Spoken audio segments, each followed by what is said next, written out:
216 Creator Studios, your gateway to professional podcasting.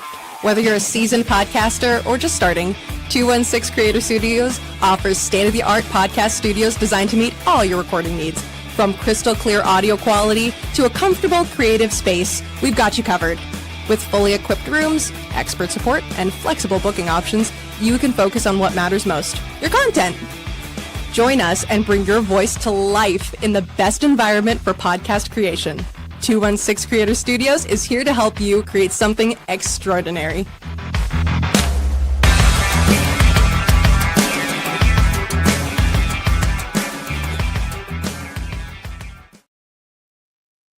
Welcome in. We are two bald guys and a microphone coming to you live from 216 Creator Studios. And happy Labor Day. Happy Labor Day. 9 years ago. Hey, that's when we kicked it off. A little earlier. I think we went at 6. We went at 6 a.m. I believe so. Casual Pitts came out with his entourage out to Harvard, Illinois. That was it. And, he's joining us today. Yep, we'll have him. We'll have Dr. Stan Harris on. Demond will be here. Rich, welcome in. A lot going on since we last saw you. Some books made. We'll talk about that here in a minute. Thank you for the invitation. Yeah, excited about that. What else were you doing on Labor Day, right? There's mowing the lawn.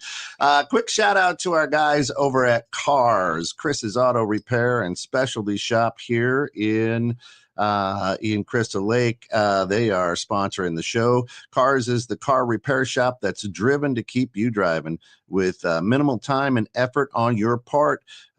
This is a cool, customer-friendly place. If you're busy, they'll drive over, pick up your car, take it to the shop, fix it, and deliver it back. I mean, it's all in their cost. They're good people. I got my barn find there, and they're doing the tie rod and some brake work, and that's all good. So yeah, and anything from classic cars to Teslas they're going to do. So it's awesome. So, and we just want to do a shout out to our friends over at Natural Therapy Wellness Center too, because without Natural Therapy Wellness Center support for years and years and years, two bald guys would never have been.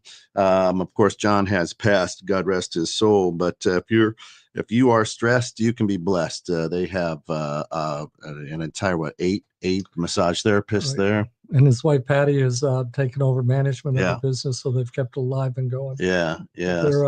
John had built a great company, and unfortunately, he had a simple procedure, but unfortunately, he got an infection, and that infection wound up causing a stroke, and the stroke wound up taking his life. But yeah, unfortunately, he'll be missed, but the company is still up and going, and the massage therapists are still fantastic. It's a little far for some of our guests. Hey, Demond, come on in, brother. Come on in. Demond K. Ross, everybody coming in. There's another. So we got 3 bald guys anyway.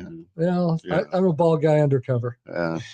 He gave in. I've actually started putting on my winter coat. Is that because it's white? It's snowy? Is that it? The first time I shaved my head, winter came, I discovered that little bit of hair that I do have makes a difference. It makes a difference. Yeah. Wear a hat. You're good. How are you, brother? Good, man. You look great, man. You guys That's too. good. Yeah. Hey, this is nice. Yeah. So welcome. This is your first time here at 216 Creator Studios. So 9 years ago, right? We started this crazy adventure with 2 bald guys, and it led into 216 The Net. 216 The Net's still out there. It's a radio station. So if you it's an internet radio station. So if you go out there, you still get a lot of our great shows. You get a lot of non-genre music, and you can follow us there. But 216, we've kind of molted into 216 Creator Studios, where now we've got 1,600 square feet, three different studios. This is Studio A, as we call it, the big studio piano room, because we can fit it all around this nice piano. And so if you want to play a ditty, you're more than welcome. and so just a lot of fun stuff that's happened all out of the birth of two bald guys. Yeah, it's been a while since we were sitting in a coffee shop, and what are we going to name it? Yeah. I remember looking in the mirror and seeing our reflection. He's like, "How about 2 bald guys and a microphone?" That's it. Yeah. It's come so far. The original intro, and then Demond is updated. I don't know. Do you remember the intro? Yeah. His memory's as long as his hair. That's it. And we'll That's about right. we'll run with the original one then. When things go wrong, as they sometimes will, and the road you're trudging seems all uphill. When the funds are low and the debts are high, when you want to smile but you have to sigh, when care is pressing you down a bit, don't run to us. We don't give a. Yeah, we do. We are two bald guys and a microphone. We'll turn that frown upside down. We'll jumpstart your heart. You got a long week ahead. This is the right place to start. Do you see who just joined us? Let's see. Oh, look at that, Mr. Singapore himself. Hey, let's bring some people in, because what we did, 9 years ago was we created something where it was just, we wanted something good out there, positive, and we've since surrounded ourselves with just incredible people that are positive. This guy, you may know him. We knew him before he was a doctor. He was, yeah. I think. Well, he can tell us maybe. Yeah, I think. And we knew him before he graced the cover of Forbes, for sure, as Entrepreneur of the Year. So, Dr. Casual Pitts, welcome in, my brother. How are you? Thank you, guys. Look, I'm amazing to be here. And yes, you guys knew me before I was a doctor. Well, we launched his career. I mean, we'll be proud to say it happened. We'll take all the credit. All guys to the microphone. That's awesome. How man, life is crazy, and things are flying for you, brother. Just so proud to just kind of be in the smoke of the rocket that you've launched, man. Yes, sir. Absolutely. Yeah, we just wrapped up our new hit TV show called The Real Entrepreneur. So we're on. We just finished up season 3. Yeah, preparing for casting for season 4 in October. I love it. Yeah. And they can find that where? Roku. We are an affiliation. Roku picked us up, Roku TV. So pretty much almost every family has a Roku TV in their home, right? So, but we are on Roku TV. We have our own channel called Trend TV. Trend TV. Love it. Yeah, Trend TV. So if you're looking for it, it's TREN TV. And it will pop up. And then, of course, all of the social media platforms, right? All the streaming platforms, the YouTube TV, Apple TV, Fire TV. If it's streaming, we're in it. That's it.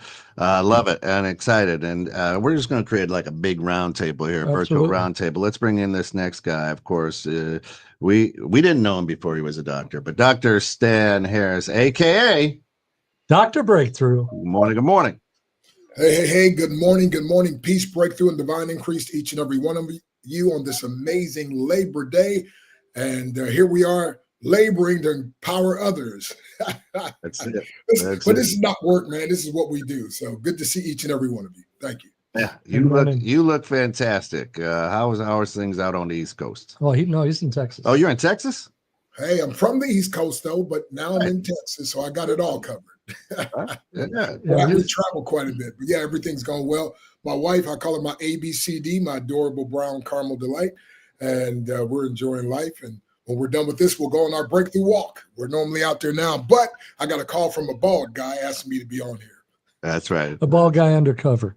A bald guy undercover. Dr. Stan lives about 45 minutes from my son in Texas, so when I'm right down there, we try to get out to lunch or breakfast. Sorry about that. Yeah. So, but this it's been a while simply because I've gone through a few things in the last couple of years. So yeah. Well, the key is you've gone through, and I like to say when you learn to grow through whatever you're going through, that's when you speed up your breakthrough. So Amen. Good to see you back up and going, bro. Thank you. And then this guy, he's a super fan. That's it. Of course, this guy all the way from Singapore. Look at this guy. Gary, good morning. How are you, brother? Glad to see you. You look fantastic. It's good evening from a Monday night here. Yeah, that is. And we appreciate you staying up late to hammer this out. It's still early. It's only 9 p.m. on a Monday here. Yeah, nice. That's not terrible. How's business? Well, I mean, still fine. I'm still doing my. I'm still archiving and shooting local underground gigs and doing a bit of the printing in the printing service for the music industry. Yeah, the thing's going pretty well. I love it. I love it. I love it. Good to see you, brother. I'm glad you're all in here. So we're going to start this out kind of like we used to with an attitude of gratitude. So we're just going to go around real quick. What is everybody grateful for? Let's start with Damon on this Monday. Just grateful for my health and getting better. I've been sick over the past week, so it was rough. Yeah. Yeah, I'm just grateful to get up this morning and be able to make it because I wasn't sure. I'm grateful you left that in Libertyville too. That's right. Yeah. That's right. Hallelujah. Absolutely. Hallelujah. I'm grateful for the invitation to come here. I'm grateful for a Labor Day. Yeah. Sort of relax. And mostly I'm grateful that my daughter's doing better. She's going through some hard times still, but she's really holding together well. That's awesome. Yeah, that is awesome. Yeah, I'm grateful for my $3 70-inch TV. There you go. Our TV went out, and my wife's going through a little bit of so the TV is kind of important for her to be able to sit and relax and watch it. And I was in Crystal Lake the other day, and the Sam's Club popped up and said, "You had $393 in Sam's Club cash. You should spend it right now." And I said, "Well, I'll go over and see if they got a TV." They had a $700 70-inch TV on sale for $396. So I got a $3 70-inch TV. My wife's happy, and life is good. So there's a simple pleasure, right? You know, I'm grateful that you're old. Because you don't get those, you don't find those deals when you're young, right? I mean, you're always like, then you hit a certain age when you're a grandparent, you're like, hey, I got a $3 TV. And I'm grateful that he's old to be able to find those kind of deals. Well, and to be real, I had my knee replaced 8 weeks ago, and I think my biggest gratitude is the healing has gone very fast. Last weekend I rode 12 miles on my bike. Yesterday I rode another 11 miles, but I got done and went for a 1.5 mile walk with my wife and my previous knee surgery. So Dr. Stan, you're talking about a breakthrough. This has been a big one, not just physically but emotionally. I'm back and I feel as good as I have in the last three or 4 years. So yeah, Ted Mosley, all the way from Iowa. How are you, brother? Says, I'm grateful your cell phone camera tripod is secure for today's show. That was one of the great episodes for sure. You were there that day when she was talking and the cell phone started dropping and she just kept leaning. That was funny. Damn gish. That was funny. Dr. Pitts, what are you grateful for, brother? Man, look, I'm always grateful for when God wakes me up every morning to give me breath in my body to start a new day, man. That's one of the most gratefulest things that I could even ask for. So that's what I'm grateful for. Love it. I love it. Dr. Stan. I'm going to follow suit as of this month today, September 1st. It's my 777th month on God's earth. So I'm grateful for that. Somebody said we go to sleep, but God wakes us up. So as of this morning early, I thanked him. It's my 24,043rd day on his wake-up list. My beautiful mother only had 18,065 days. So I'm blessed that he's given me these extra days. Also, as of today, a couple of years ago, I almost died with COVID. Thank God, wife prayed me out and some other folks. So I started counting my breaths. They say the average person takes about 20,000 breaths per day. So as of this morning, I've had approximately 472,800,000 free breaths that the government hasn't even figured out how to tax me on yet. And then with my beautiful wife, we practice breakthrough love, a love that's committed to breaking through any barrier that would try to hinder the relationship. And we've had 5,606 days so far, enjoying each other's company and improving each other's lives. And we've got a contest to see who can love each other the most. I always say I'm winning. She says, no, big boy, it's a tie. So I'm grateful. The word gratitude comes from two words, great and attitude. Put those two together and you get gratitude. So I'm grateful also to be here with you all. Hey, we're happy to have you. Gary, how about you, buddy? You got to be grateful. Oh, I mean, I'm just grateful that semi-retired in a way. And well, I'm hoping to reach the age of 55 next year. Nice. Yeah. Not getting any younger. I'm no longer a spring chicken. The double nickels. Yeah, that's it. That's it. Awesome. Well, listen, there's so much going on in the world. We were talking a little bit in the green room.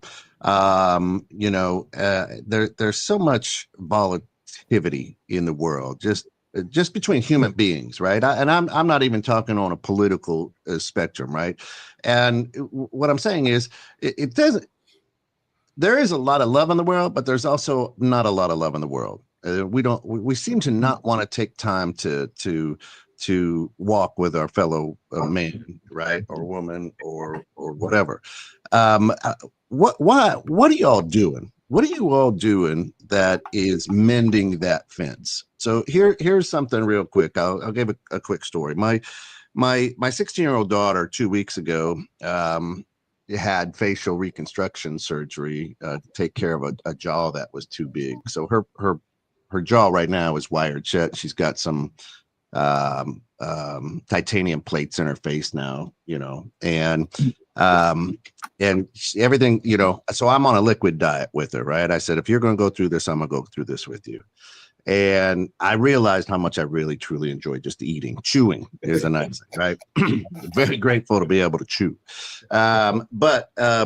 She's like, hey, I think let's go try. She was tired of us blending up soup and things like that. So she's like, let's go out to the Olive Garden. Let me see if I can try their soup, at least just, sip it through a spoon. And while we're there, I know a few people who are there. Right. As I kind of do in McHenry, people I know, there's always somebody I know somewhere. Right. And the young man who was Braden, who was waiting at our table after I had talked with these people, and a couple of them worked there at the Olive Garden. He's like, who are you? And I'm like, what do you mean? He's like, how do you know everybody? I go, I said, that's just trying to be a good person. And when you meet somebody is to take interest in them, like you. Now I know you, you know me.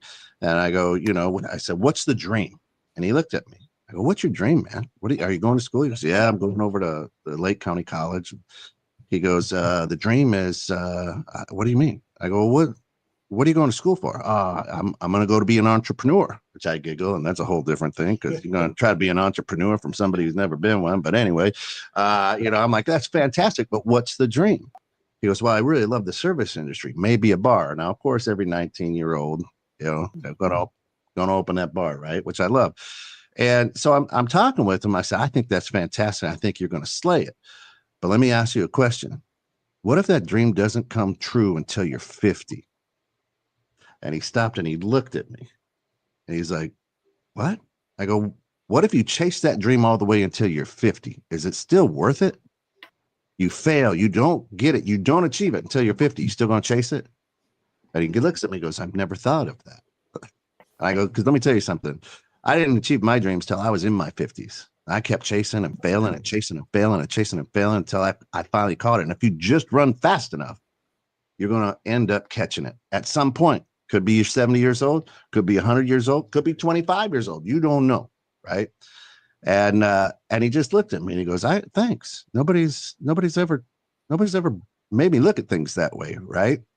And so when I was sitting there, I was like, man, here's a young kid. I don't know from Adam, right? I don't know two things about it, but now I know he's a dreamer. Now I know he wants to be an entrepreneur, right? And I said, it's a lonely life being an entrepreneur. And he's like, and now I've connected with this young guy, right? He goes, no, I know you. Now I'm the guy who knows everybody, right? But I don't think a lot of people in this world take time. They would have poo-pooed this guy. He had the nose ring, he had earrings, he had ponytail. He's just a kid, right? 19 years old, living life, right? And a lot of people wouldn't have taken the time. So that's what I mean is, what are y'all doing to take the time to just make a difference in somebody's life? Because that's what Two Bald Guys was really all about.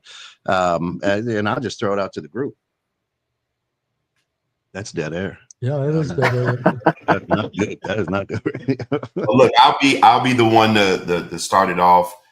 For me, servitude, right? I think as a successful entrepreneur, in my journey, age of 7, never had a job in my life. I'm 40 years old now. So I've I failed plenty of times, but my success has outweighed my failure.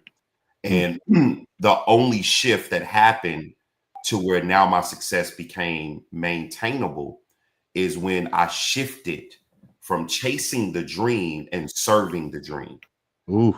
So for me, when I shifted to start serving others, then all of my dreams started to come true, even the ones that I thought would never come true. And it was because I started serving God's people. And I think for me, that I think it goes unwavered, where there's an unlimited access to where you have to serve people. And I'm telling you, when you are a true server, it changes your perspective on life. It changes everything in your corridor. So I think, you know, for me, I'm always open and willing to serve. Just like Kent, how you just gave that young man, you know, that advice and that information. That was a service, right? So for me, anytime that I can step into a place, when Brother Tim texts me and say, hey, can you be on? Absolutely. It don't matter if it's a holiday, if it's a rainy day, if it's a snowy day, because I love who Tim is. I love who Kent is. You know, I was with you guys from the beginning, and it was like anything that I can do to serve you guys, I'm all for it. So for me, it's service. Doc, was there a certain thing that triggered that from going from chasing to serving? I mean, yeah. Did you get hit on the back of the head with something? Yeah, so it gets to a place where, you know, you hit success and it's like you're at the top of the mountain and it's lonely, right? Mm-hmm. And you say, okay, well, I have everything, like I've gotten it. God, what's next? And basically the conversation was, you can see what I can do for you at this surface level. This is nothing. Like, if you want me to really show you something, just all I need you to do is start serving my people. So it was the conversation for me, right? Yeah. It was, I hit that point where, that pinnacle point where it was like, okay, I'm here.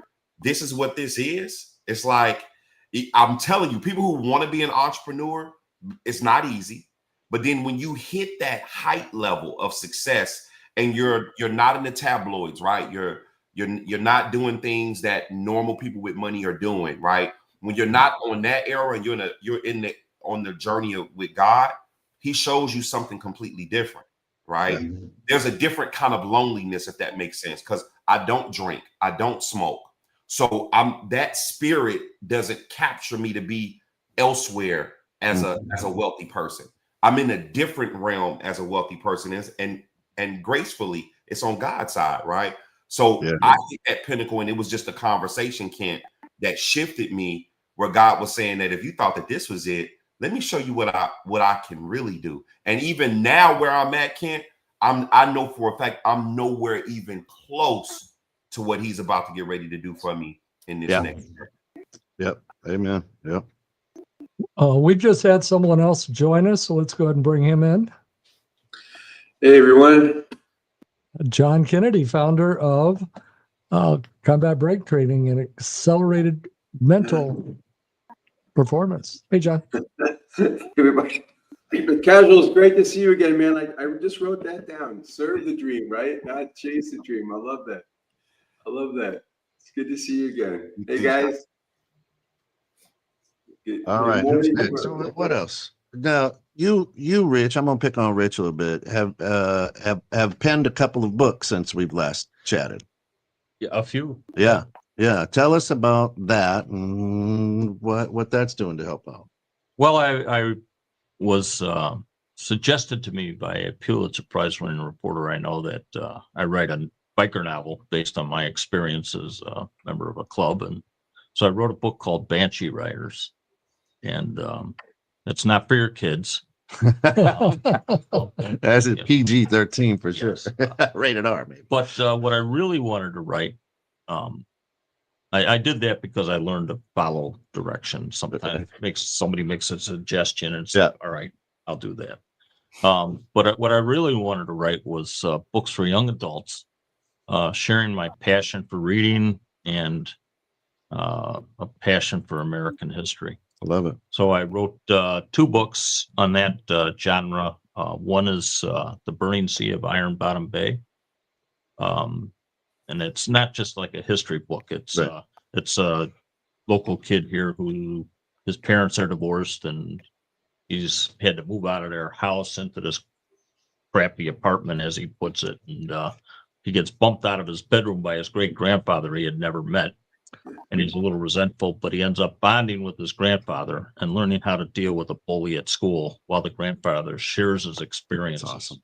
in the Navy in World War II. And I love that because being a kid today is so hard, right? Being a young adult today is hard. I struggle you deal with with them every day. Yeah. And I think you were I think you were the great grandfather in that story. I walked into an antique shop the other day. They wouldn't let me leave. That's right. That's right. So I think that's awesome. And so you're through your writing, through your creativity, is you're really saying, listen, there's more than social media out there to learn and to live and right. There was a program on the news the other day about the harm that the cell phones and all this stuff is really causing kids, and it goes beyond. This was a psychologist, I think, who was talking about it, and it's having impacts on an impact on people, an effect on people that's beyond what we would even imagine. It's a lot of endorphin rushes. It's affecting their ability to interact with other people, and that's what this news program was about. And I love reading, and I just recently heard where 90% of people that graduate college never read another book in their life. And I don't know if I'm hoping that's not true, because I love reading. I love reading too.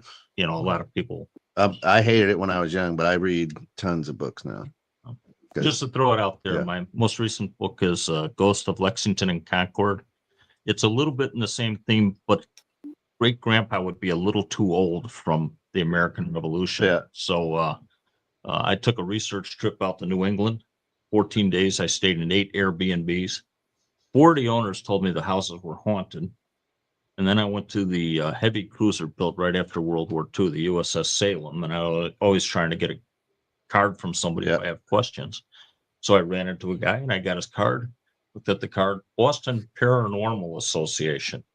And was somebody was hitting me over the head with a stick. You don't need a great grandfather. A ghost can tell the story. Yeah. Funny how that works, right? That's it. Diana, good morning. Says, hey, good morning. Had our pancake sausage coffee. Happy Labor Day, cuz. It's my cuz out in Nebraska, Paxton, Nebraska. So thanks for checking in. Nice. What else? Hey, Dr. Breakthrough, what about you? What are you doing? Well, what am I doing, man? I'm enjoying life instead of allowing life to live me. I'm living life living, man. LIFE, live in freedom every day. Life, live in favor every day. Years ago, one of my mentors, William E. Bailey, he had won the Horatio Alger Award, went from, Kentucky, hills of Kentucky, running. He said the only running water they had was he had to run, get the bucket of water, and run up to the house. But anyway, when I got him, we were speaking, sharing the platform together, he and I and Jim Rohn. And so when I heard him talk about his company made $64 million a month back in the 70s, no email, no fax machine. No. So I asked him, I said, man, look, first of all, I'll buy everything you got. I want you to be my mentor. And I said, but I need to ask you a question. He said, what's that? I said, what in the world did you do to make $64 million a month? And he said, young Dr. Breakthrough, you're asking me the wrong question. Well, I'm glad my ego didn't get in the way. And I was like, okay, sir, well, I apologize. What's the right question I should have asked you? And his answer changed my life forever. He said, you should have asked me how many people's lives that I added value to that resulted in $64 million. He said, you see, young Dr. Breakthrough, he said, if you master bringing value to the marketplace, you can't help but receive value back from the marketplace. He said, now, I know you're a minister of the gospel. He said, the great master, what did he do? I said, well, in Acts chapter 10, it said he went about doing good. He said, perfect. He said, I'm just old hillbilly, though. The way I interpret that is this. Every person he met, he made a difference in their lives. He figured out how he could add value, whether it's a smile, whether it's he just, everywhere he went, he added value to people's lives. He said, if you live your life that way, you'll be one of the richest men to ever walk the face of the earth. My life's never been the same since. So, you know, instead of having a MAGA movement, we need a MAKA, Make America Kind Again. See, because kind people are God's kind of people, right? And if we all just get back to being kind, somebody said, be good to everybody, because everybody in some way or another is having a tough day, right? So if they're not having a tough day, one of their children's having a tough day, or one of their grandchildren's having a tough day or something. And so I appreciate what all of you are doing and what all of you represent, because it's people like you that are making the difference, one person at a time, one book at a time, one television show at a time, one radio program at a time. So God bless you. Yeah, and I think that's huge. I think I think we get wrapped up so much in our own busy lives that we don't take that time to make a difference in somebody else's, right? Is it time For Damond to tell us what's going on in his world? Well, you can, yeah. Well, I mean, for me, it's pretty simple. I just do my best to keep loving people. And I'm always reminded, I can't remember if I ever told this story on here, but there was a speaker years ago, Charlie Tremendous Jones. Remember him? So one of my mentors. Really? Yes. That's crazy. So I met him. I was an Amway distributor years ago, and we had a convention, and Charlie Tremendous Jones was the speaker at the convention. And so that Sunday, the group that I was with, you know, we hung around because we wanted to get a chance to meet him. And so we're standing in line, and as people were approaching him, and he had this thing where he would not hug women. Like he would kiss their hand, but he would hug men. He wouldn't shake a man's hand. He would hug men, kiss the lady's hand. So as we're going through this line, you know, I guess he had to go. He's just moving people through pretty quickly. But when he got to me, for some reason, he hugged me and he held on to me. And so I'm like, okay. And he was like, young man, I want to tell you something. You're going to have your heart broken many times in your life. And I chuckled because at this time I'm like 21, 22, right. And I'm like, no, I'm the heartbreaker. What are you doing? And so he said, no, that's not what I'm talking about. He said, you have a lot of love in your heart. He said, I can just see it in your eyes. It pours right through your eyes. And that's what I mean when I say you're going to have your heart broken many times, because you're going to love people in a way that they're not going to understand, and they're going to break your heart time and time again. But do me a favor, whatever you do, don't ever stop loving people. So when I get frustrated with people and the stuff that's going on in the world, like that memory always comes to my mind. And then I always start looking at people with compassion. So everybody I run across, I try to think, okay, what is it they're going through if they're having a tough time? Or when people are clashing, I'll ask the person that's confiding in me, it's like, do you know what's going on with that other person? Are you sure what you think is happening or what they're doing to you is because of you, or is it something that they've got going on? Maybe look at it from that lens, take some of your bite out, and then you guys can sit and talk. And so that's what I do my best to do, is just love people no matter what. And you know, well, you're in the grind every day. I mean, you work at a high school, right? Yes. Yeah, high school, middle school, and I help at the elementary school too. So dang. Yeah. So you get well, yeah, but just for this isn't a normal high school, middle school, elementary school. No, so I work at a therapeutic day school, so we work with students with social and emotional disturbances and kids on the autism spectrum. So we have kids with anger issues, depression, drug addictions, all of those things. So we work with those kids every day, and my job is when those students get overly dysregulated and the classroom staff are having trouble, I come in and I help students regulate. And so, like I said, I work with the high school, middle school students, which are in our building. And then I used to go and travel to the elementary school from time to time, but they actually moved in the building right next door. So I spend quite a bit of time there too. So I'm just, I'm helping students wherever I can and doing my best to help the staff, as well, because they're struggling too. So that's where I have to pause and go, okay, they're clearly struggling with something too. So I'm not going to judge them, just going to help them, support them. And maybe I can, show them a different way of dealing with these issues. Yeah. But my daughter, Lucy, the 16-year-old who just went through the surgery, we watched Airplane, the movie. Right? So they used to do it back in the 70s, like, get a hold of yourself. I put the bed up on cocaine. very serious movie about aeronautics. Hey, talk about the 70s. Can I tell a quick story about Charlie Tremendous Jones? I would love to hear it. Because I got saved February 14th, 1976. And I was a young 15-year-old teenager. They invited me to this Youth for Christ meeting. It's like 500 folks there, and nobody looked like me. Like, right? I'm the only one with this beautiful natural tan. And so I'm looking around, I'm 15. I'm like, you know what? I probably ought to get up out of here.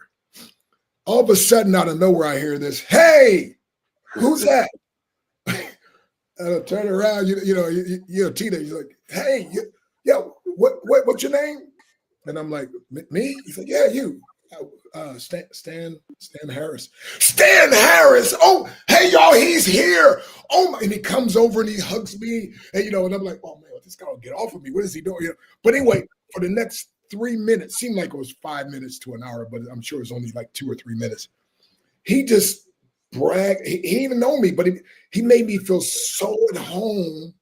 I don't know how he picked, well, obviously God spoke to his heart or something, but he made me feel like I was the most special person in the room. And so I said to myself, I'm not going anywhere. Man, I feel great, right? Little did I know he was the guy that was going to be speaking. And then little did I know when I went off to Bible college in psychology class, we were reading his book, Life is Tremendous by Charlie Tremendous Jones. God bless his soul in heaven now. But he's the one that made the statement, famous shall be the same you are today, 5 years from now, except for the books you read and the people you meet.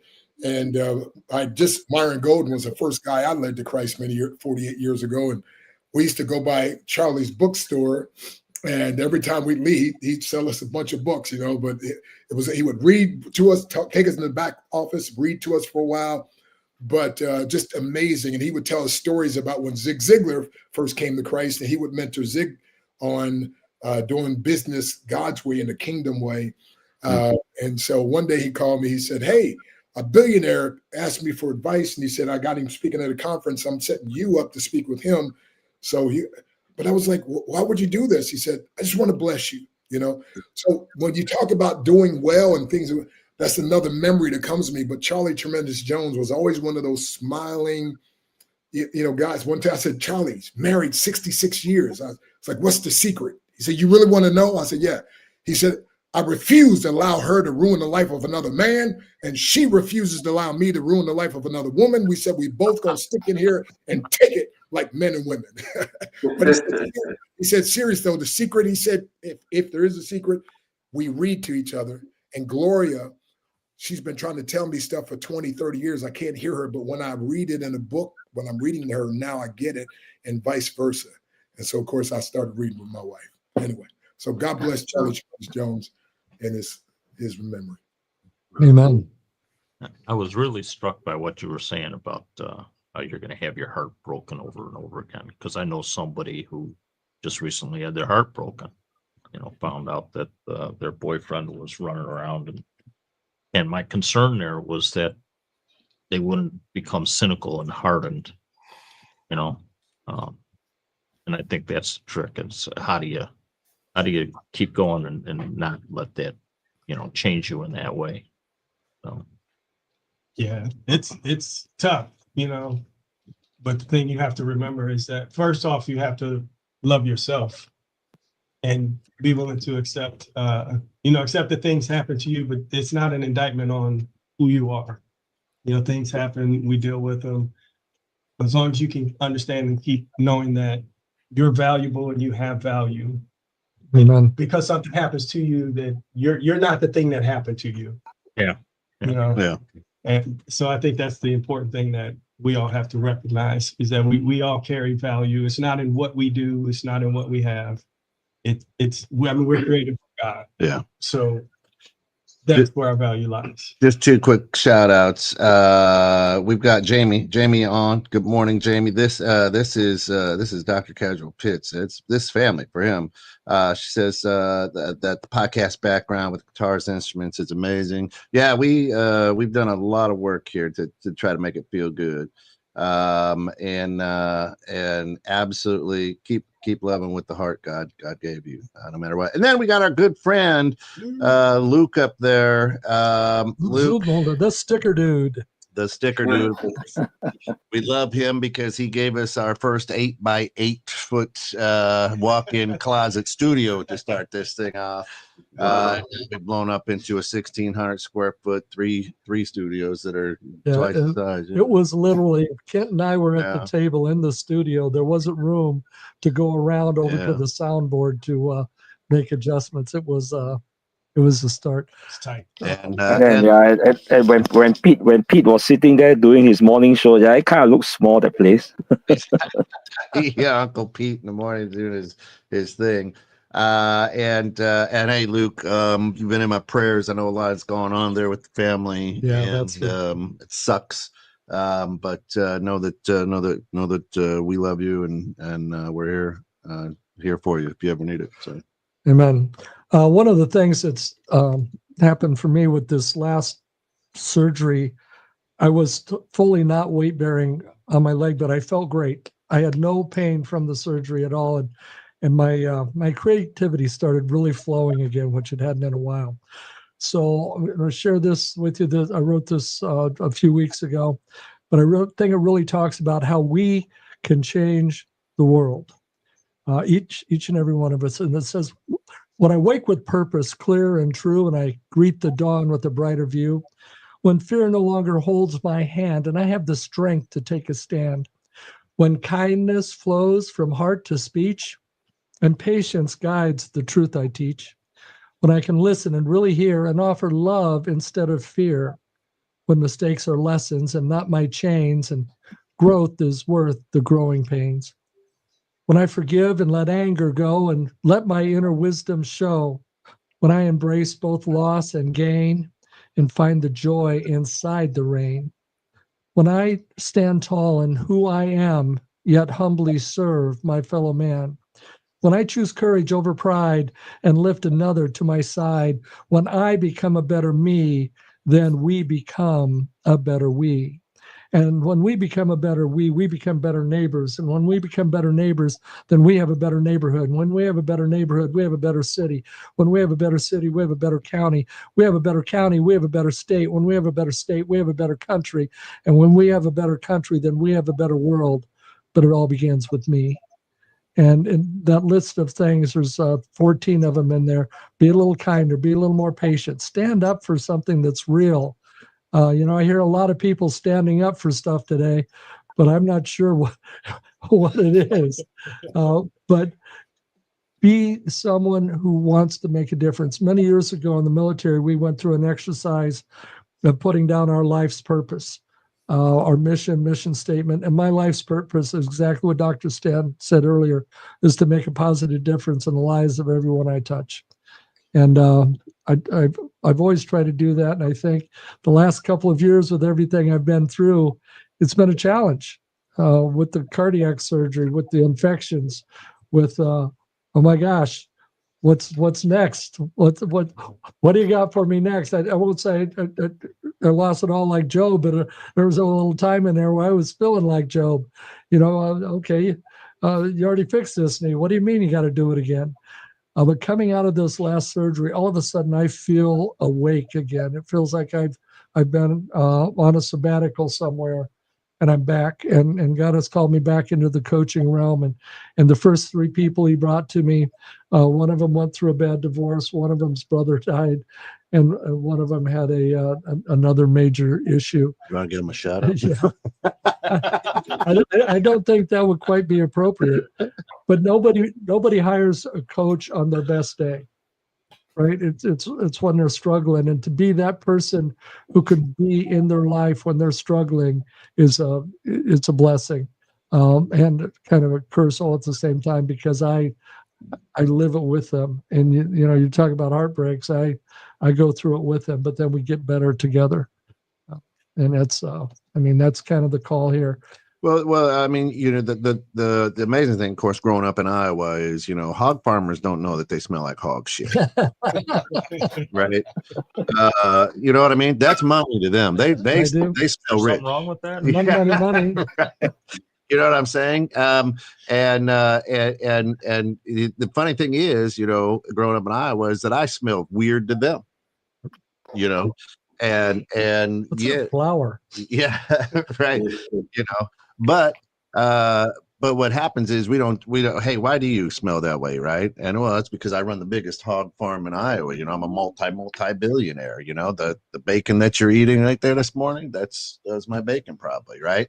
And yet I go, whew, this dude needs to take a bath. Right. And not even knowing what that person brings to my life. And that's a tough thing. John, glad to have you with us down there. You're doing good stuff with the mind and combat brain training, the Kennedy method. Kennedy method, that was easier. What are some of the things you're doing as you're out there just to connect and make a difference? Couple of things, and it's the brain, not the mind. But I just want to comment on this. One thing everyone in this group understands, but a lot of people don't, is that when we give ourselves out to help other people, it's not something we do; it's who we are, right? I mean, you guys are the same way. I make a point. Every person in the grocery store, I know the handlers, I know the baggers, everybody, I know them by their name, and I try to build a relationship. Some of the most blessed times I had was so I used to live in Chicago, guys. A lot of you guys from Chicago went back before the pandemic in the Loop. The homeless guys, I got to know them. They had the most amazing inspirational stories. And so I think sometimes by giving ourselves to others, as God wants us to do, we are blessed so much more back in return. Here in Las Vegas, and actually going back to what you're talking about the phone and the brains, we talk to parents a lot. You're absolutely right. The more we rely on that digital interface, God made us analog, right? We need to interact with people. And so when they're sitting on that phone, they're just not getting the stimulation they need to grow their brains. That hurts their critical thinking. And I really want to read that book about the boy and his great grandfather, because that's where the bonding happens. We had a ministry in our church that would always pair up the young kids with the older seniors. It was a really beautiful thing. Back here in Las Vegas, doing the same thing always. Tim's helping me, of course, working with athletes, with kids, a lot of kids, inner city kids, helping them not just with emotional regulation, but their ability to play sports, their ability to do better in school. So wherever God kind of leads us, He's given us this ability to change people's brains to be faster, more focused, regulate emotions, and so we're just kind of trying to figure out where He wants us to go next in that journey. Love it. I love it. And it's showing good results, which is awesome. Oh, amazing stories of recovery and performance improvement for sure. Kent's the head basketball coach for McHenry County College. We trained his women last year with really, really good results. So we got a mini camp today, and so we might be leaving here to do a little brain training. Great. The world opens up doors for us, and sometimes we're not aware of them, right? We walk by and there's an open door, and it said, "Well, I'm supposed to go through that door." There was a while back I'd given a sermon at a church pastor was out of town, local Lutheran church, so went in and gave the sermon, and it was about helping people and serving people. And when someone's broke down on the side of the road, the least you can do is say a prayer for them when you walk by. And I was driving west out of town, and there was a gentleman. It was raining, and the gentleman's walking, and I got leather seats in my car. Do I want this probably homeless guy in my car? But it was raining, and I'm like, I gotta stop. I gotta give this guy a ride. So I asked the guy where he wanted to go, and he says, "Well, I need to go to the Jewel in Woodstock to catch a bus to go out to Wyoming. I got to catch it there at the Jewel, and I'm running late." He said, "It'd got to be great if you could get me there." And I said, "Sure, jump on in." So we jumped in, and we did a little talk about faith, and I shared one of my poems with him, and like you said, John, who was John on the inspirational story from the homeless, right? His story was just amazing. When I got to the parking lot, I asked him, I said, do you have a Bible? And he said, "No, I don't." And I have one of my military Bibles in the trunk of the car that we carry in the field, and they're very weather resistant and they're gone. I said, "Let me get this this Bible to you. And I got out and we're in the parking lot of the Jewel brain training. Yeah. And I opened the trunk of the car. So there's right, nothing but empty parking lot around me. Open the trunk of the car. I'm rummaging through a little bit. I can't find it. Then I realized I'd taken it out and left it at home. I turned around to apologize that I didn't have it, but he wasn't there. And then I went back and thought about it. His name was Daniel.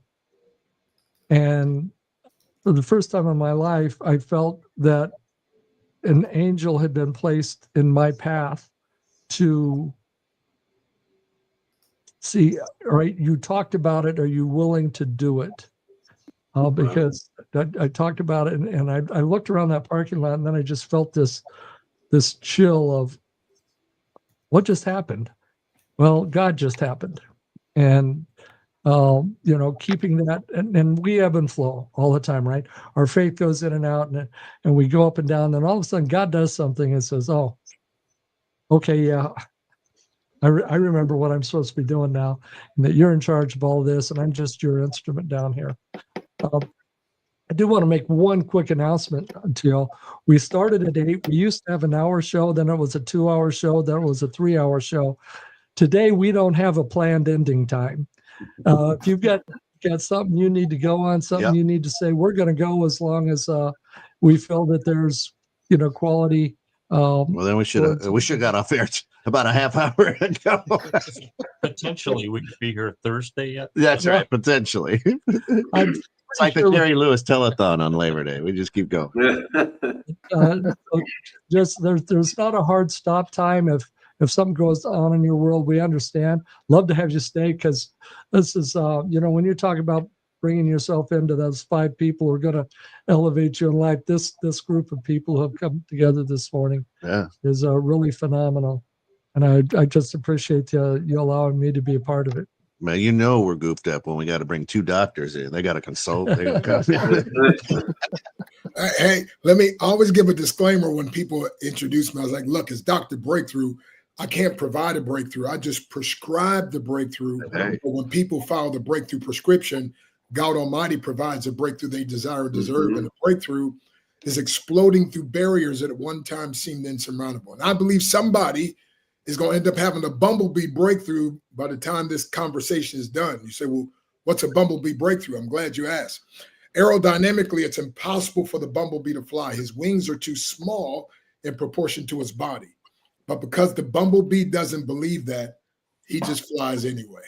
And I believe in spite of what maybe folks are listening, in spite of what you've heard, or maybe even what you used to tell yourself, you're going to hear some things today that's going to empower you to believe something differently, to get rid of those limiting beliefs and just go ahead and take off and fly and accomplish some things. Each and every one on here is somebody that, like I always tell everybody, every master was once a mess or at best mediocre. Therefore, every mess or mediocre person can one day be a master. And so what a journey we've all been on, because every butterfly was once a caterpillar, right? And so that metamorphosis, and that's all part of the transformation.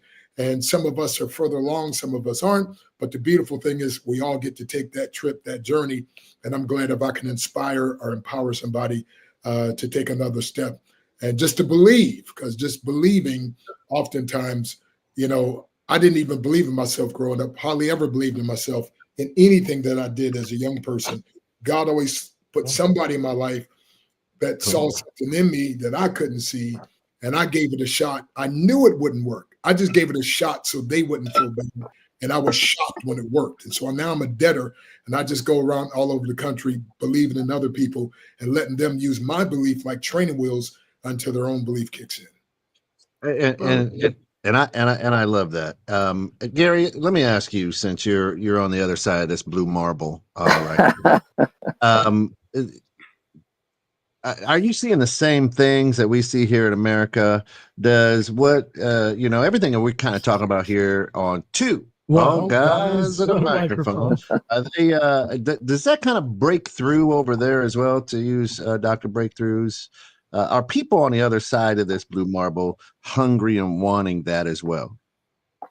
Well, I guess, I mean, when you say the other side of the blue marble, it's literally on the other side, 9,300 miles away from where you guys are.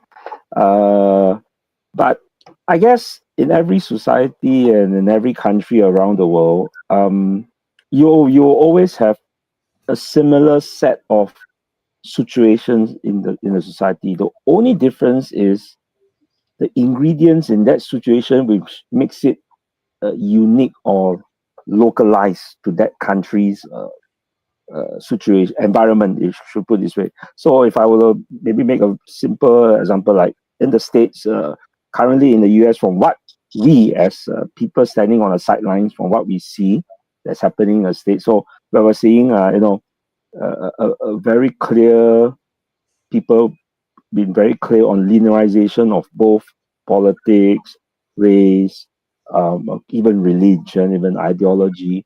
But if you look at now what's happening in the countries which are next to mine, especially like in Indonesia, where riots are now happening because of privileges being given to sitting members of parliament, which increases their allowances like 100 times above the minimum wage of an average Indonesian worker. And then you have situations happening in even in Thailand, or even in Cambodia, or even in Vietnam. So I guess I can say that most countries do have the similar problems. It's just that what creates those problems is what makes it very unique. So in Indonesia, it's not about being on which side of the party or something like that. It's basically the people against the government now.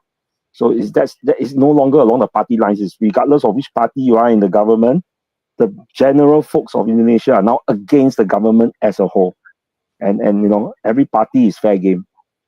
So you can draw parallels between that and in Singapore and in US.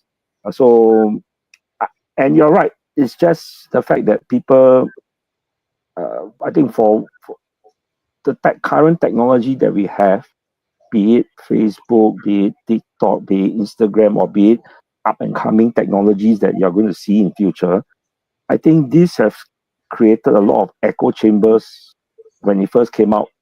Facebook came out in 2007, so you're talking about almost 18 years ago. I think it started to create echo chambers, and those echo chambers are very, very strong today, in which people just only believe in themselves and they don't agree to disagree. And I think this is probably a bit of a cause for concern moving forward, especially with the younger generation, as they are born into these echo chambers, and their perception of worldview and current views are very shaped by echo chambers inside there. So this is something I think everybody will have to look out for, because it might get worse in the coming years as technology pushes ahead very fast. Yep. And that's what I love about Gary. It brings the view from the other side of the globe. But let's do this real quick.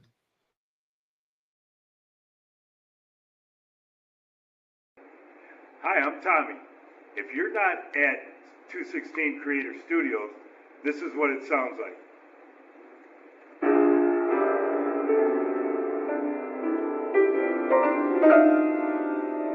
Now, if you are at 216 Creator Studios, this is what it sounds like.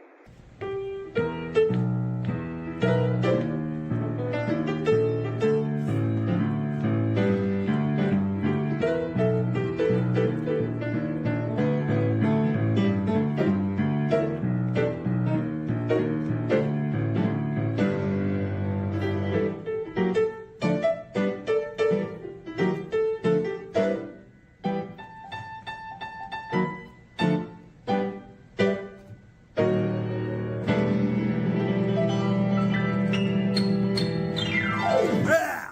216creatorstudios.com. Always good.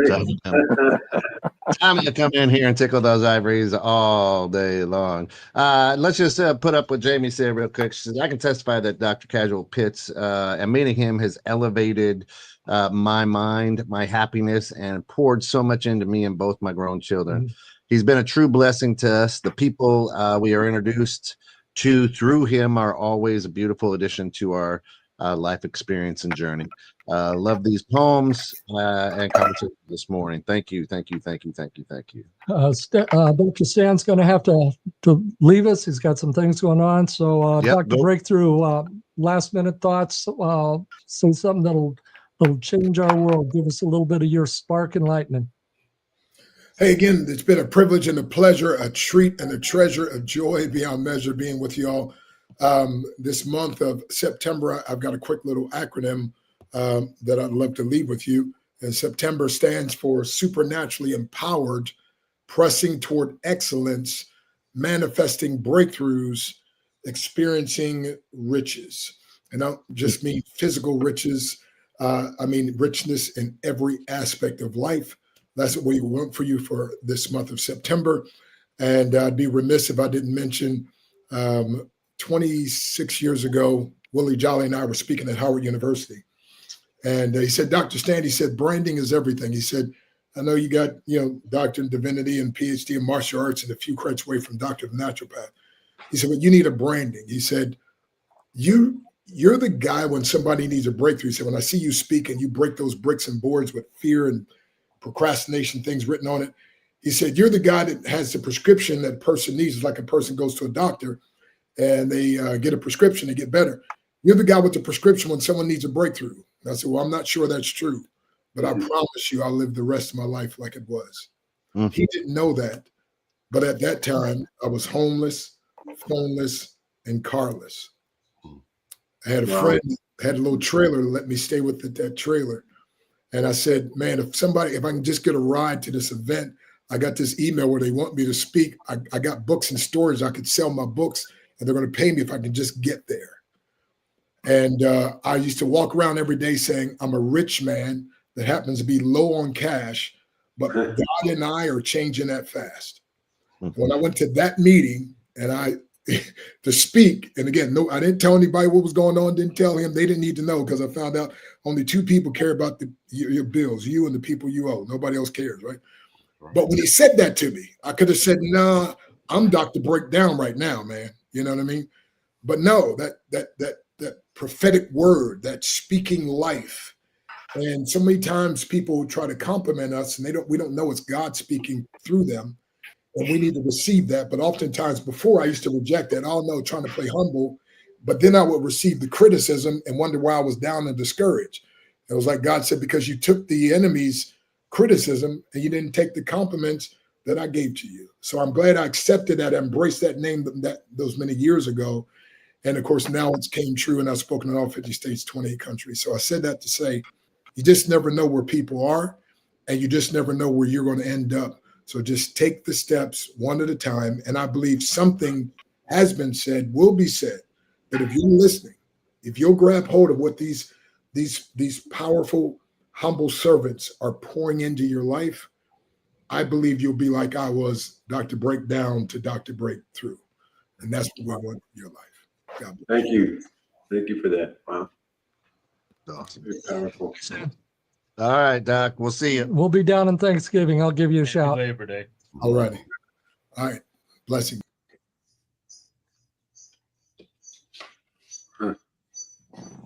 I had a young athlete named Brady who was probably the best at the Maradona move on the soccer field of any kid I'd ever coached. He would embarrass his teammates in practice every day with it, but he'd never do it in a game. And I asked him, why won't you do it in a game? He goes, oh, I don't want to look like a showboat. I said, if you've got a gift and a talent, you need to use it. And so I challenged him in a particular game. I said, Brady, today you're going to use the Maradona in the game, or you're going to do 100 push-ups after the game. I said, to be fair, if you do the Maradona in the game, I will do 20 push-ups when you do it during the game. He says, okay, coach. And he got on the field and the first opportunity to do it, he tried it, but there's a few kind of technical steps to it, and he missed. He actually fell down, and he was only about 8 yards in front of our goal, and the opponent knocked the ball on the goal, and we went down to nothing. And he looked at me, and he's like, Coach, what'd you make me do that for? Brady just played. A few minutes later, when Brady came off the field, normal substitution, he was playing hard. When the kid called him out for substitution, his shoulders drooped, and he came over to me and he says, Coach, I'm so sorry. He said, for what? I got down and did 20 push-ups. He goes, Coach, what are you doing? They scored. That wasn't the deal. The deal was you do it, and in the game, I'll do the 20 push-ups, and you did it. There was nothing about the outcome. And he says, okay, so as a matter of fact, I got done doing my push-ups. I got up. I'm kneeling right next to him. And he said, and as a matter of fact, Brady, you're going to score 2 goals today using the Maradona and get 1 or 2 assists. He wound up 2 goals, 3 assists. We won the game 5-1. After the game, he asked me, he says, Coach, how did you know I was going to do that? I said, I didn't, Brady. I just believed in you. Wow. And going back to what Stan was saying, that belief, it's good to have self-belief and self-confidence. But when you have a coach or a parent or a teammate, somebody that you respect, and they express a true, undeniable belief in you, your abilities soar through the roof. And I think that's the biggest thing that we can do for people is believe in them. I coached teenagers for over 45 years. And I had somebody ask me, what's the difference between teenagers 45 years ago and today?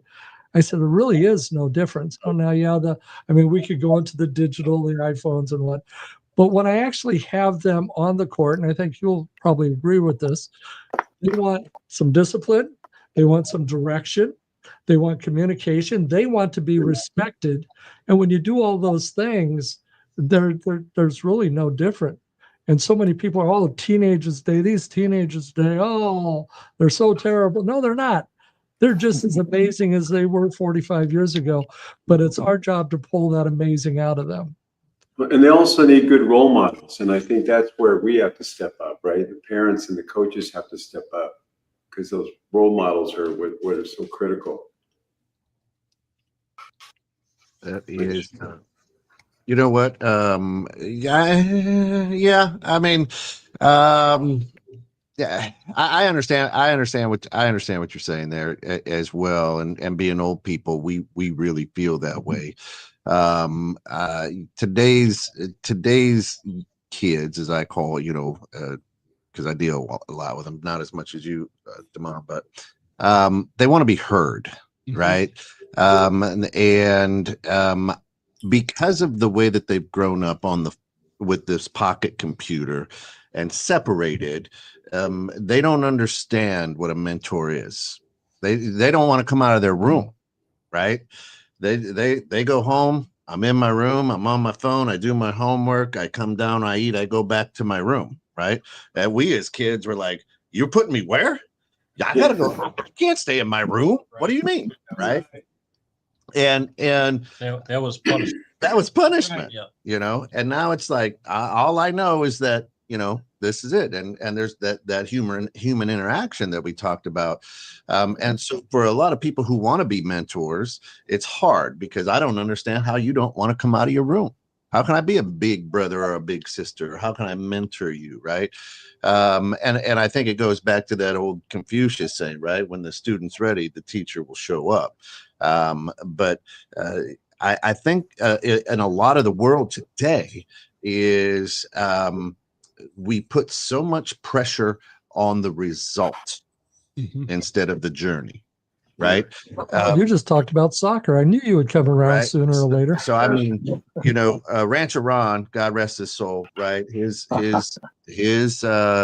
entire, philosophy was, life's not a problem to be solved. It's an adventure to be lived.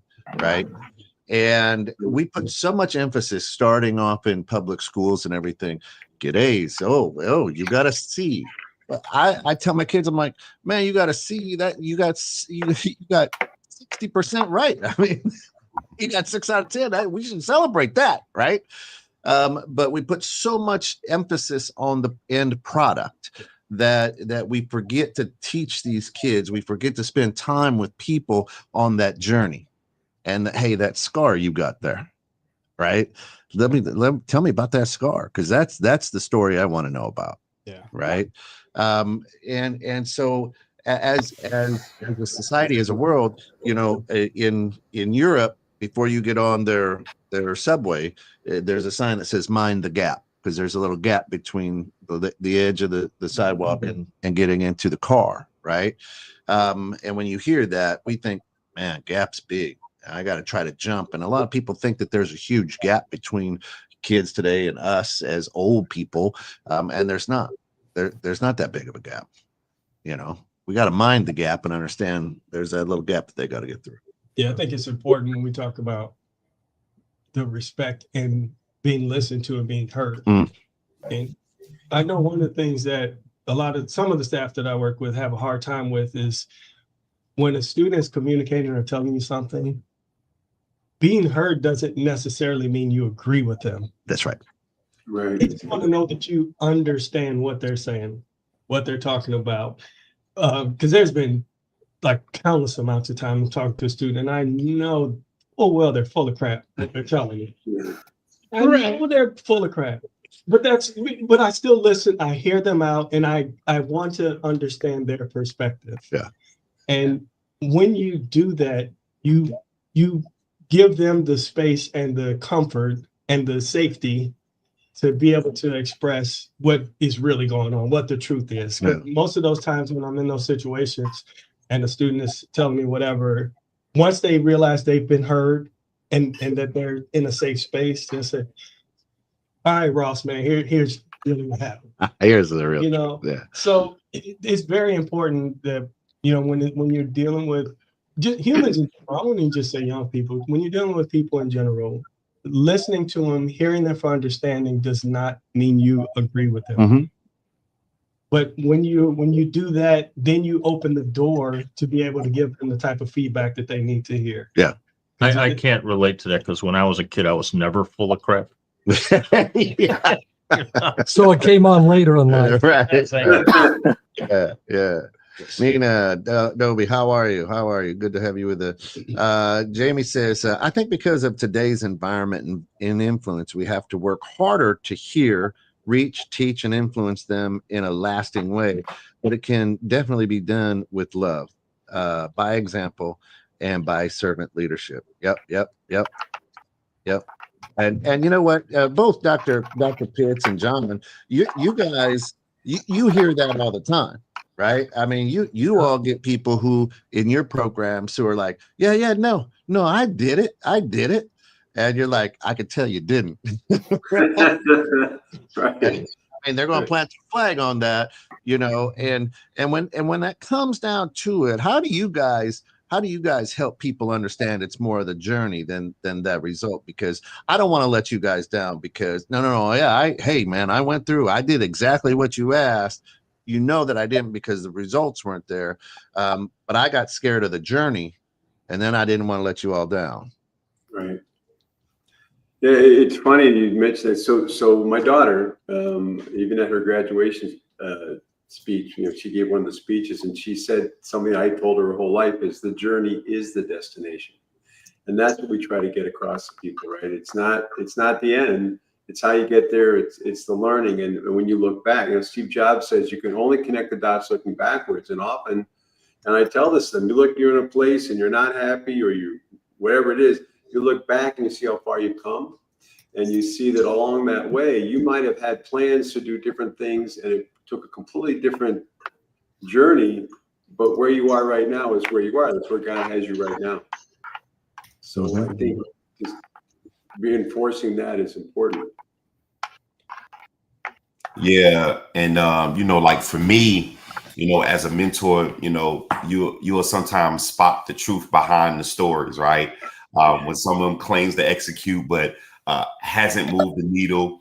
Still, as a mentor, your role isn't to call them out, but to lift them up, stay positive, inspire, you know, and remember that growth happens when honesty meets encouragement, right? And that's kind of, you know, one of those things, because you got to keep in mind that, you know, we know that there's only one John, there's only one Dr. Pitts, there's only one Kent. So your level of expectation and your level of execution could never be theirs, right? So it's about meeting them where they're at or where they think that they're at, and then elevating them from there, right? Because at the end of the day, the work ethic will always outweigh what verbiage will say, right? That's why the saying is documentation will outbeat conversation any given day, right? You could talk me under the table, but when the proof of the pudding is where it's at, it's documented, it's stored up, and it's ready to move forward. So for me, it's just like one of those things where, okay, cool. Because again, these individuals, what they're really doing, not knowing, is they're actually manifesting it, right? So let them manifest. If they feel like they've executed, okay, great. Now let's talk about what those next steps are, because again, the work ethic will always outweigh it. One of the things I've discovered throughout all of my research is that we are all programmed for success at the exact same point in our life. Every single human being is programmed for success during potty training, and here's why. Number one, you must have a specific target to hit. Number two, you must have a mental coach who's going to help you hit that target, but is not going to do it for you. Number three, you must be consistent in your efforts. Number four, you must learn to celebrate success. And number five, you got to let failure just kind of roll on down your leg, right? Sexist. Having goals, we're all good at goals. I mean, we've been hearing about goals since we were in junior high school. Mentor coaches, we all have mentor coaches in our life. Occasionally we hire one because we're tired of listening to mom, but where we fail is consistency. Almost everyone, when they drop the ball on consistency. Being consistent in our efforts. Button on top. Being consistent in our efforts to accomplish the things we're trying to accomplish. And many times we lose sight of it because we're so distracted today. We're moving down the path in the right direction, then squirrel, right? We go running off the other direction, and we start losing our purpose. We start losing why we're here. When we can get back to the basics and be consistent in the things that have made us successful. Attributed to Einstein most often, the definition of insanity is doing the same thing over and over again, expecting different results. I say insanity is doing something that works and not doing it again. And many of us have fallen on that path of, we've done something, took a little extra work. This other way didn't take so much work, so I'm going to go down that path. You know, Rich and I were talking about writing a novel with ChatGPT, right? And we could have doing that. No, we're in agreement on that. HI, not AI, human intelligence, not artificial intelligence. We could write a novel with AI. All we got to do is tell it a few things, and it'll spit something out. But it's not authentic. It's not who we are, and it's not where we're going. There's ways to use AI to support what you're doing, but not to replace what you're doing. HI, human intelligence, still rises above AI in the things that matter most in life, and that's our relationships. I still think that people creating AI should be required to watch the Terminator movies every morning. Yeah, right. Well, you know what it takes what you were talking about, that digital, to a whole new level, right? I've spoken at AI conferences on being analog. God made us analog beings in a digital world. Now it's an AI world. So we need interaction with our environments. God wants us to be interacting with people. That's how we move, and create and improve the brain connections, right, in our brain. And you know, as you talked about the digital being an interface, AI is going to be so much worse because they've already done studies, right? So you can write the most amazing novel through AI, but you don't remember it. You didn't create it, right? It's just words that you read and you think are going to be good. So yeah, I think that's a challenge that's going to be coming more and more, that we're going to have to be aware of and get people back into just doing things that make our brains work hard. And the hardest thing, of course, is relationships, but that's the important thing that we need to improve those brain connections and improve our relationships. But AI is a whole new black hole. Here's what I love about AI is these conversations that we're having are the exact conversations we had back in 1997 about the internet. Right. It's never going to take. It is going to take. Yeah. It's too long, you know. But it's different. It's different because here's the problem. The internet, you had a choice, right? Are we going to hook up or are we not going to hook up? AI, you don't have a choice. If you've seen some of the videos now that are so well created, it is almost impossible to tell who's AI and who's real. And that's when we fall into this. Again, you still have that choice, though, right? You got not really. Actually, if you've seen some of the AI things that are out there, they're so good. I have. Either watch or not, but yeah, no, absolutely. But that's the beauty about being a human is we have the choice. You have human intelligence. Yeah, you have the choice. Yeah. You want to dive in and waste hours watching videos made by, I mean, and all the AI books that I've seen people read are basically the same thing. They're just words changed because it grants from the same pool of thought all the time. One of the lines in one of my newer presentations is, we don't have 30 minutes a day to work out, but we have 3 hours a day to watch somebody else on TikTok working out. That's right. You know, how easy is it to just scanning down to see a reel of the guy catching a big fish, and you're like, oh, I gotta see this guy catch the big fish, and the reel shuts off before the guy ever gets the big fish into the boat. All you watch was the guy reeling a fishing pole, but you get trapped into that, and it's like you were reeled into that. Yeah, you know, and the gap, you know, real funny. As I said, mind the gap. Here's the interesting thing. So, like my oldest daughter, she's 29. She and her husband, and Jack is 9 months old. My grandson, right? And Jack, they're at an age, right, where you think AI, all this stuff. They're keeping him far away from computer screens, phone screens, iPads, televisions, right? They don't want their son on any of it, right? And this little guy, you know, we spent a lot of time with him, is progressing tremendously. He's 9 months old, right? And his human interactions and the way that he responds and does things is amazing. So, you know, as we talked about that, minding that gap between the age generations, now it looks like, you know, people, you know, 20, 30 years younger than us are going, well, maybe this isn't as good to have this computer all the time. Well, you know, lately they've been starting to take phones out of schools, right? You have to put your phones aside. And the response has been tremendous. The kids are learning better. They get along better with their teachers. There's less fights. All those things are happening when they remove that from the school. So I give them credit for that. Sure. Go ahead. No, I have to laugh because we started something this year too. We're starting mostly in our high school where we have these pouches where they put their phones in the pouch. Good, yeah. They keep using it up. We had a fight the first day, so.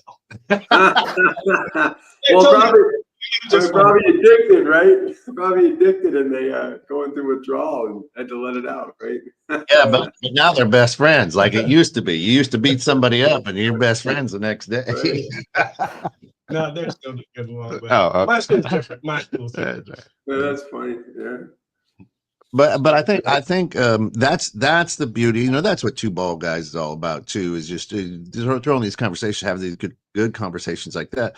But understanding that, you know, my mom and dad are in their 80s, right? And I'm blessed to have them both here. They're just a year older than you, and is you know, the idea of you know, when they were growing up in the 50s, right, to today. I mean, look at the difference in life at that point, right? My dad's first job was cutting the mold off the cheese because the cheese underneath the mold at the grocery store was the best cheese to have, right? Now you see moldy cheese in a store, you're calling the FDA, Food and Drug Administration, like, hey, close these people down. Isn't cheese just mold? I don't know. I don't. Well, that's like the best cut of a steak, right?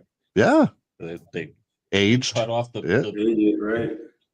Right. I want to get one of those steaks. I'll let you.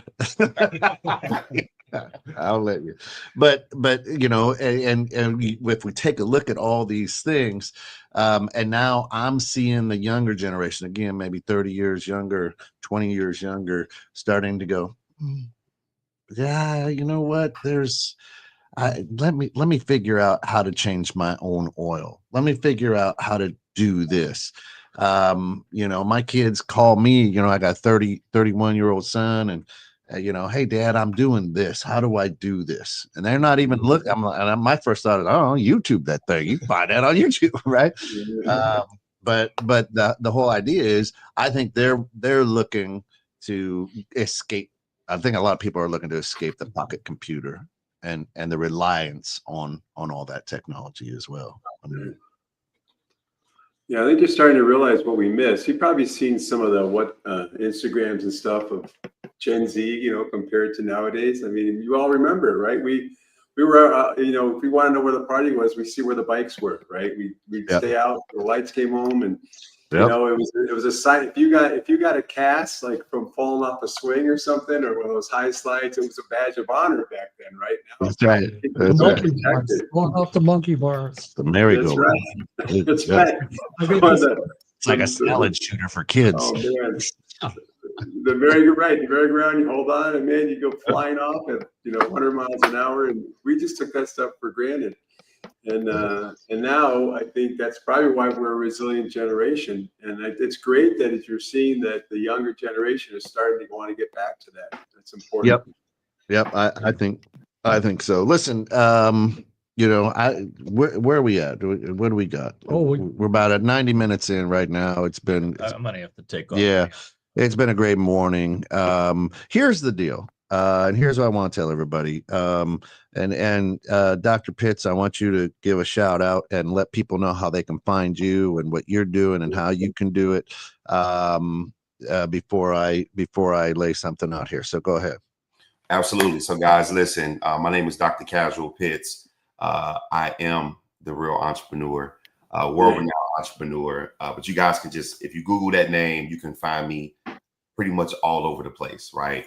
But currently right now, what I'm definitely pushing for the most people is we have a platform called ConnectMD. It is a healthcare platform that's not insurance and provides 24/7 access to physicians, free prescriptions, and you can add up to 7 people on the plan for no additional cost. So guys, just reach out to me all on social media platforms.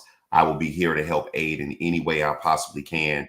I coach, I mentor, I guide, but most importantly, I serve. And my quote is, coming together is the beginning, sticking together is progress, but working together is success. Wow. Right. Awesome. Thank you. I love that. How about you?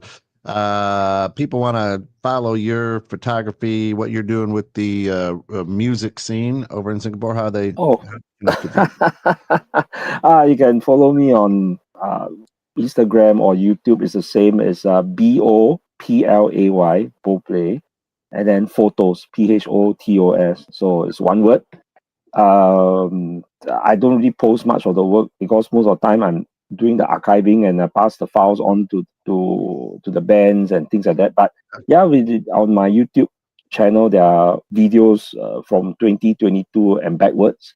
You might even see some American touring bands that have come over to this side of the world to perform, mainly from the underground scene, like metal, punk, skins, the independent scene, the alternate rock scene. So yeah, I mean, we're still getting a lot of American bands that are traveling through this region. So I'm only archiving the local Singapore underground scene, and if the bands happen to be here, yeah, this is there. But then, of course, if any of you from where you are, if you ever travel 9,300 miles over to this small little island, which is smaller than a city, which is smaller than Manhattan itself, I'll bring you to an underground gig. No problem. I'll bring you and you can experience the same type of music environment that you also have back in the States on both the east and west coast of the States itself. I love it. I'm gonna get there one day, brother. I'm gonna get there. Yeah, well, the beer's waiting for you. Hey, here we go. John, how about you?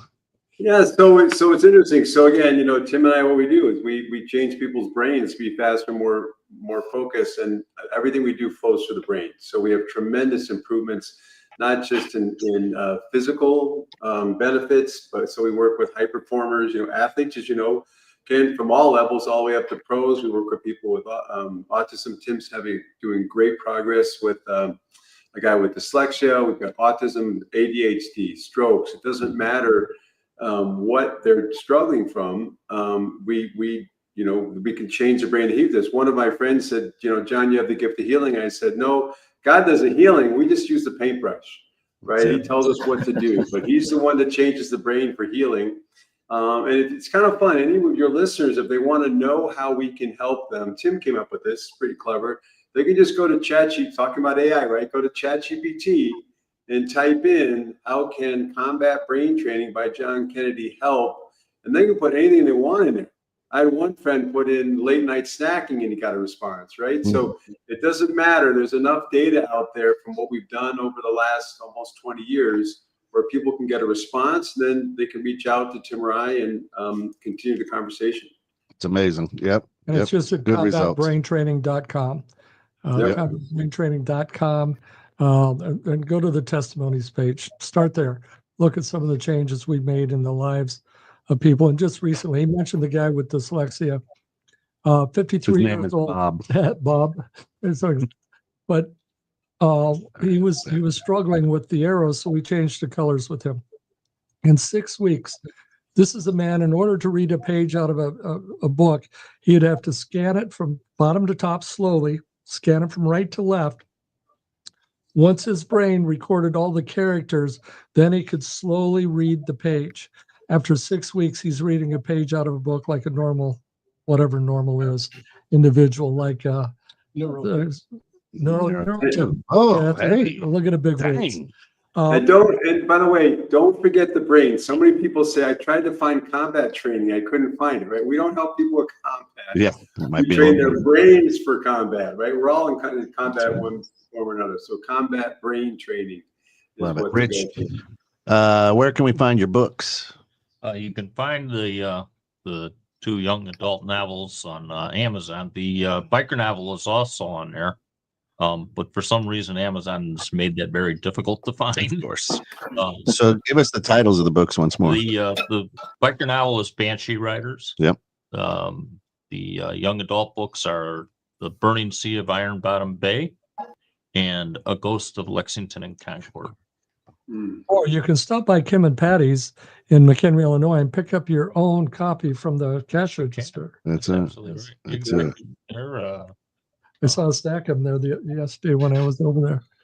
Damon, you're still doing some coaching, still doing good stuff? Not much, but yeah, always available. That's it. That's it. I'm not on socials very much anymore, but you can. I still check from time to time my messages. So Damon K. Rollins. I watched somebody work out for 3 hours on TikTok. Afterwards, I was exhausted. Fell asleep twice. Listen, here's the deal: is watch for the fourth quarter. 2 ball guys and a microphone. Be coming back on a bi-weekly basis. We're going to be coming back every other week, twice a month. Moving forward in the fourth quarter, we're just ironing out some things. If you want to be part of this great platform, 216 Creator Studios, reach out to us at info@216creatorstudios.com. If you have a podcast, if you have a show, if you have anything that you want us to blast out to our reach of about 35 million, we will absolutely love to have conversations with you. If you own a business, if you want to sponsor shows or just put commercials out on our airwaves, we're always open to that as well. We are here to help the small businesses in America and around the world, because that's really what makes the heartbeat of everything, I think. So, but listen, I can't thank you all enough for jumping on this Labor Day morning here in America, and Monday night over there in Singapore. And there's there's where Dr. Pitts got his link up there. Cool. And listen, well, I'll let you take us out because I think we're at that time. Well, yeah, it has been. Again, thank you so much for being part of it. Every individual that joined us today has made a difference. In that second to last line of the poem, when I choose courage over pride and lift another to my side, pride says, I'm the king of the hill. Courage says, come on up. Let's take this thing together. And that's where we want to be as we're talking and getting the two ball guys back up and running. Each of you individually would be great guests on our program, but you know people who would be great guests on our program to help us move this forward. So watch for two ball guys coming back. Who knows, that the demand might be so high that we might but over the next few months, look for us bi-weekly. Two ball guys are back. April's still not going to let me shave, so I'll just have to. It's either I identify as a bald guy or I'm a bald guy undercover. We'll figure out which way we're going. Our life is all about making everyone else's life a little bit better, because when your life gets a little bit better, ours gets a little bit better. Going back to what was said earlier, the giver always gets more than the getter gets. So as we give and give and give, the return is going to be phenomenal. We might give somebody $5 to buy a hamburger, but we get another stamp on our path to the kingdom. So be blessed. Thanks for checking us in. Yeah. We are two ball guys and a microphone. And we do approve this message. Now it's time to get off the bench and get back in the game.